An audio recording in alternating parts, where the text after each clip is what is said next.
اعوذ باللہ من الشیطان الرجیم بسم اللہ الرحمن الرحیم نحمدہ ونصلی ونسلم علی رسولہ الکریم۔ تمام ناظرین کی خدمت میں پروگرام لازوال کے ساتھ اس سے حاضر ہوا ہوں۔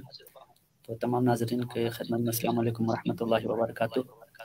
جیسے کہ آپ سب جانتے ہیں، ہمارا پروگرام جو ہے ماہ مبارک کے محرم الحرام کے مناسبت سے یکم محرم سے ہی چل رہے ہیں، جس میں مختلف شخصیات کو ہم نے زحمت دی ہے اور مختلف موضوعات پر گفتگو فرمائی ہے۔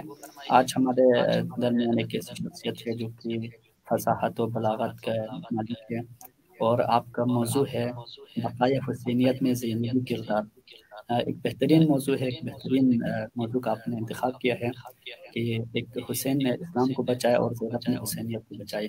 تو اس موضوع پر آپ کو روشنی ڈالیں گے۔ میں زحمت دوں گا، گزارش کروں گا قبلہ حجت الاسلام والمسلمین علامہ شیخ شیر محمد فخر الدین صاحب سے، جو کہ نجف سے تشریف رکھتے ہیں، نجف سے ہمارے پروگرام میں تشریف رکھتے ہیں۔ السلام علیکم ورحمۃ اللہ۔ وعلیکم السلام آجان۔ قبلہ خیریت سے ہیں آپ؟ جی اللہ کا کرم۔ آپ کا انتہائی شکر گزار ہوں، آپ نے مصروفیات سے وقت نکال کر تشریف لائے اور ایک بہترین موضوع کا آپ نے انتخاب کیا ہے، جو کہ ہمارے حالات کے مطابق اور ہمارے معاشرے کے مطابق انتہائی اس پر گفتگو کرنا ضروری ہے۔ تو میں گزارش کروں گا آپ سے کہ آپ اپنے موضوع پر گفتگو شروع کریں۔ بسم اللہ۔ شکریہ آجان، آپ کا بھی مشکور و ممنون ہوں کہ بہت شکریہ آپ نے یہ موقع فراہم فرمایا۔ خدا آپ کو مزید کامیابی عنایت فرمائے۔ آپ کی آواز تھوڑا کم آ رہی ہے قبلہ، اگر آواز تھوڑا ہیڈ فون وغیرہ ہے تو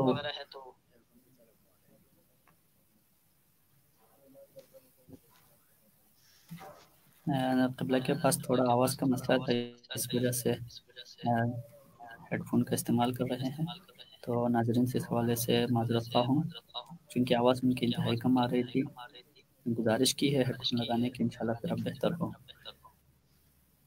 اعوذ باللہ من الشیطان الرجیم، بسم اللہ الرحمن الرحیم، الحمد للہ رب العالمین، والصلاة والسلام علی اشرف الانبیاء والمرسلین وعلی اہل بیتہ الطیبین الطاہرین، ولعنۃ اللہ علی اعدائہم اجمعین من الآن الى قیام یوم الدین، اما بعد، قال رسول اللہ صلی اللہ علیہ وآلہ وسلم، ان الحسین مصباح الہدی و سفینۃ النجاہ۔ اعظم اللہ اجورنا و اجورکم۔ سب سے پہلے شہادت ابا عبداللہ الحسین علیہ السلام کے مناسبت سے تمام عالم اسلام، مراجعین اعظام، بالاخص یوسف زہرا حضرت امام زمانہ جل اللہ تعالی فرجہ الشریف کے حضور تسلیت عرض کرتا ہوں۔ اس کے بعد رسول اکرم صلی اللہ علیہ وآلہ وسلم کی مشہور معروف ایک حدیث جس کی تلاوت کا شرف حاصل ہوا، فرماتے ہیں ان الحسین مصباح الہدی و سفینۃ النجاہ۔ حسین چراغ ہدایت ہے اور کشتی نجات ہے، اور حسین کی کشتی وہ کشتی ہے جو بھی امت اس کشتی میں سوار ہوئے انہوں نے نجات پا لیا۔ اور اسی کشتی کو کبھی اہل بیت کی کشتی کہا، کبھی حسین کی کشتی۔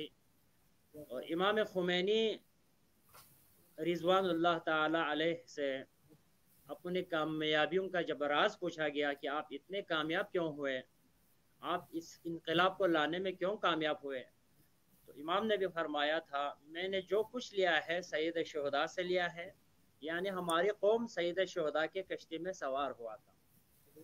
امت کو بچانے کے لیے مظلوم کربلا نے جو قربانیاں کربلا کے میدان میں پیش کی، اس قربانی کی مثال اپنی مثال آپ ہیں، اس کی مثال آدم سے لے کر قیامت تک کہیں اور نہیں ملتی۔ اور اس عظیم تحریک کو مظلوم کربلا کے ساتھ ساتھ اس تحریک کربلا کو اس میں برابر کے حسین کے ساتھ ساتھ جناب زینب کبریٰ سلام اللہ علیہا کا کردار ہے۔ کربلا کے واقعے میں رنگ دونوں نے برا، ابتدا شبیر نے کی و انتہا زینب نے کی۔ سبحان اللہ۔ زینب نے کی۔ تو آجان اکثر میرے خطاب زیادہ تر